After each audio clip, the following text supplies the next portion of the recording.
kami dari kelas 4A kelompok 2 akan melakukan roleplay pendidikan kesehatan mengenai pengaruh back message terhadap kualitas tidur dan kelelahan pada pasien yang menjalani hemodialisis.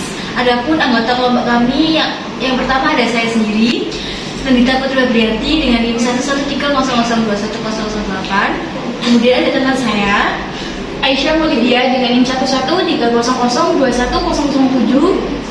Saya Dinda Sasana-Bila dengan NIM 11300210023. Saya Muhammad Joni Pranata dengan NIM 113002105. Dan saya Leila Kidatunisa dengan NIM 11300210039. Baik, selanjutnya saya akan menjelaskan tentang definisi dan tujuan dilakukannya hemodialisa untuk pasien GBK. Gagal ginjal kronik merupakan penyakit yang menyebabkan fungsi organ ginjal menurun hingga akhirnya tidak bisa melakukan fungsinya dengan baik. Kerusakan ginjal mengakibatkan masalah pada kemampuan dan kekuatan tubuh yang menjadi lebih mudah lelah dan lemas sehingga kualitas hidup pasien menurun. Penderita gagal ginjal kronik memerlukan terapi untuk menunjang kehidupannya, yaitu dengan hemodialisa atau cangkok ginjal. Terapi hemodialisa harus dilakukan sepenuhnya bagi penderita gagal ginjal kronik. Sedangkan hemodialisa sendiri yaitu berasal dari dua kata, yaitu hemo, darah, dan dialisis yang berarti penyaringan atau filtrasi. Hemodialisis berarti proses pembersihan dari zat-zat sampah melalui proses penyaringan di luar tubuh. Hemodialisis menggunakan ginjal buatan mesin dialisis. Hemodialisis dikenal secara awam sebagai cuci darah. Kemudian, apa sih tujuan dilakukannya terapi hemodialisis? Yang pertama yaitu untuk memperbaiki ketidakseimbangan cairan dan elektrolit. Yang kedua untuk mengeluarkan toksin dan produk sisa metabolisme. Yang ketiga untuk mengontrol tekanan darah. Yang keempat untuk membuang produk metabolisme protein yaitu urea, kreatinin dan asam urat. Yang kelima membuang air yang berlebihan dalam tubuh. Dan yang keenam memperbaiki dan mempertahankan sistem bubar dan kadar elektrolit dalam tubuh. Dan yang terakhir yang tidak pastinya memperbaiki status kesehatan penderita. Sebelumnya saya akan menjelaskan indikasi hemodialisis. Indikasi hemodialisis pada penderita gagal ginjal adalah yang pertama laju filtrasi glomerulus kurang dari 15 ml per menit. Yang kedua hiperkalemia. Yang ketiga kegagalan terapi konservatif. Yang keempat kadar ureum lebih dari 200 ml. Yang kelima kelebihan cairan. Dan yang terakhir anuria berkepanjangan lebih dari 5 kali. Selanjutnya kontraindikasi hemodialisis. Hemodialisis dikontraindikasikan pada pasien yang memiliki riwayat penyakit hipotensi atau darah rendah yang tidak responsif terhadap pressor, penyakit stadium terminal, serta pasien penderita sindrom otak organik. Kontraindikasi terhadap penyakit Alzheimer, demensia multi-infarct, serta sindrom hipotensi dan sirosis hati dengan diagnosa encephalopati dan keganasan lanjut. Menjelaskan proses hemodialisa. Proses hemodialisa terdapat tiga, yaitu proses difusi, proses ultrafiltrasi, dan proses osmosis. Yang pertama yaitu proses difusi, yaitu perpindahannya bahan terlarut karena perbedaan kadar di dalam darah dan di dalam dialisa. Semakin tinggi perbedaan kadar dalam darah, maka semakin banyak bahan yang dipindahkan dalam dialisa.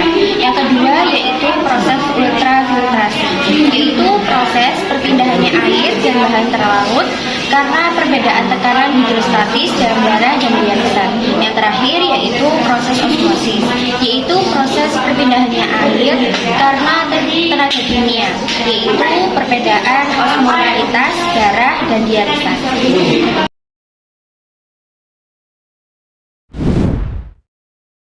Saya akan menjelaskan tentang frekuensi hemodialisis. Sebagian besar penderita menjalani perawatan hemodialisis selama 2 sampai 5 kali per minggu dan dilakukan secara kurang lebih 4 jam. Dikatakan berhasil yaitu jika GGK, yang pertama pasien mencapai BB kering, yang kedua pasien makan dengan normal, dan yang ketiga kadar hemoglobin lebih dari 10 gram per diagram liter dengan tekanan darah normal. Selanjutnya, komplikasi yang paling umum selama perawatan hemodialisis yaitu yang pertama hipertensi. Hemodialisis merupakan efek yang paling umum terjadi saat perawatan hemodialisis. Yang kedua yaitu sakit kepala. Keluhan sakit kepala sering ditemukan selama hemodialisis berlangsung. Penyebabnya belum diketahui secara tepat. Yang ketiga yaitu sakit dada. Sakit dada selama proses hemodialisis harus dicurigai sebagai gawat daratan. Yang keempat yaitu hiposekmia. Selama hemodialisis KO2 turun menjadi sekitar 10 sampai 20 mg. Penurunan tersebut tidak menyebabkan masalah klinis yang signifikan pada pasien yang mengalami oksigenasi normal, tetapi sangat menghasilkan bahaya pada mereka yang oksigen yang rendah. Ketika melakukan proses hemodialisa, tentunya beberapa penderita akan mengalami efek samping, diantaranya yaitu seperti hipotensi atau tekanan darah rendah, kemudian gejala kram otot, kemudian masalah tidur atau gangguan tidur,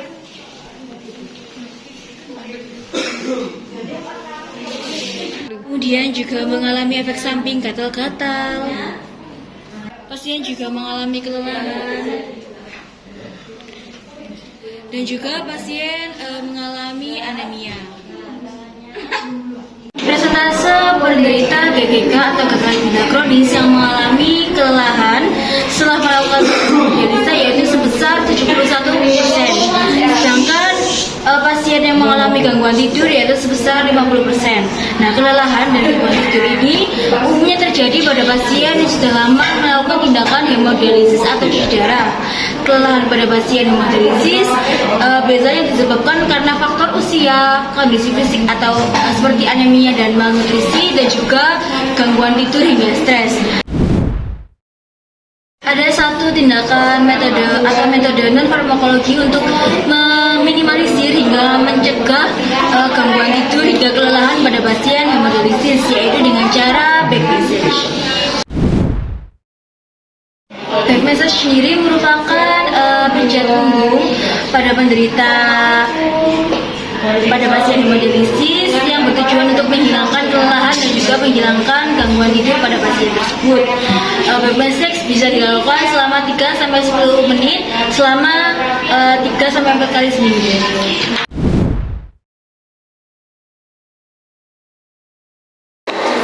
Bapak Joni berusia 50 tahun mengidap GGK atau gagal ginjal kronis.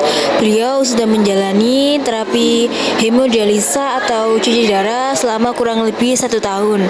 Namun akhir-akhir ini Bapak Joni sering merasa kelelahan meskipun hanya melakukan aktivitas fisik yang sedang-sedang saja.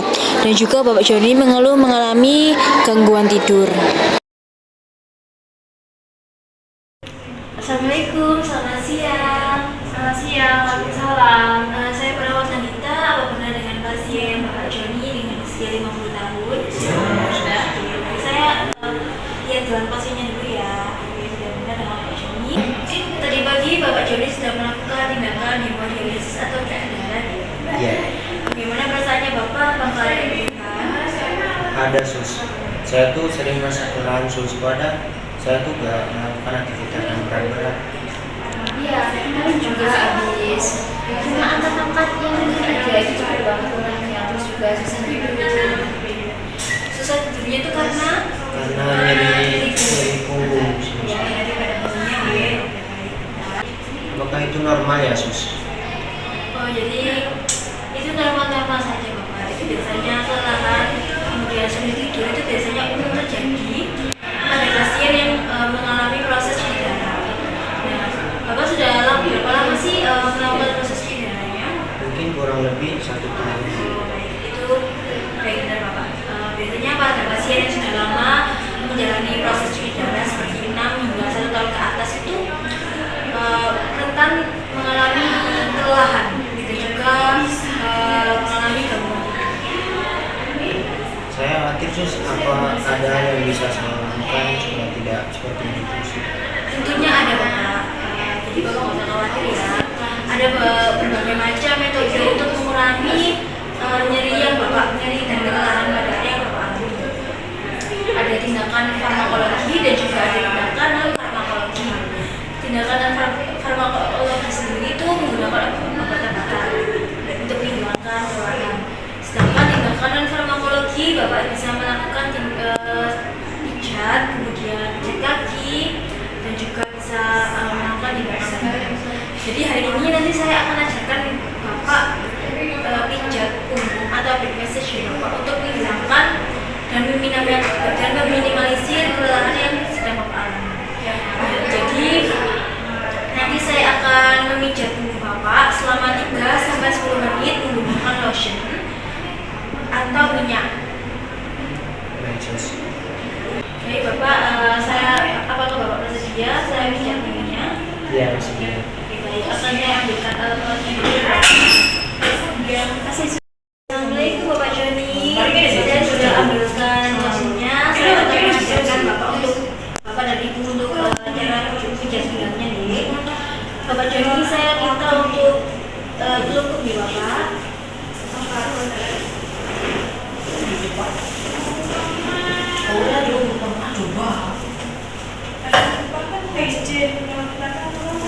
Ibu bisa memperhatikan cara saya deh. Nanti bisa menirunya di Yesus. Ini Bapak, udah nyaman dia posisinya. Pertama-tama saya akan tuangkan lotion dulu. Kemudian saya usapkan pasien. Dan setelah dirasa sudah macam itu, saya akan melakukan pijatan dari bawah ke atas. Dari bawah ke atas, diberi tekanan sedikit nih, jangan keras dan jangan terlalu ringan, nanti tidak terasa.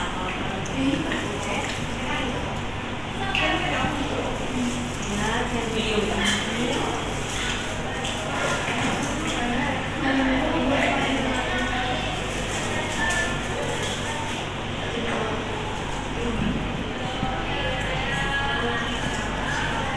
bisa melakukan gerakan ini selama 3-9 menit. Bisa dilakukan pada malam hari ketika akan tidur. Selama bisa diulang-ulang selama 3-4 kali dari sini.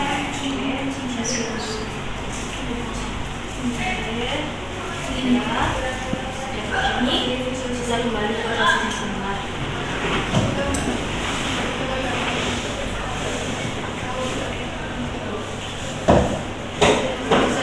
Saya mengajarkan teknik back massage. Bagaimana rasanya Bapak Joni? Apakah sudah merasa perubahan? Iya, sudah bisa baikkan. Jadi nanti ketika Bapak Joni sedang mengalami kelelahan atau kesulitan tidur, Bapak Joni bisa melakukan teknik back massage kita sendiri, bisa dibantu dengan ibunya atau dengan Baik, terima kasih sus. apakah ada yang bisa ditanyakan Bapak dan sus? Kalau ada apa-apa bisa panggil saya di meeting session atau bisa mengecek di sini.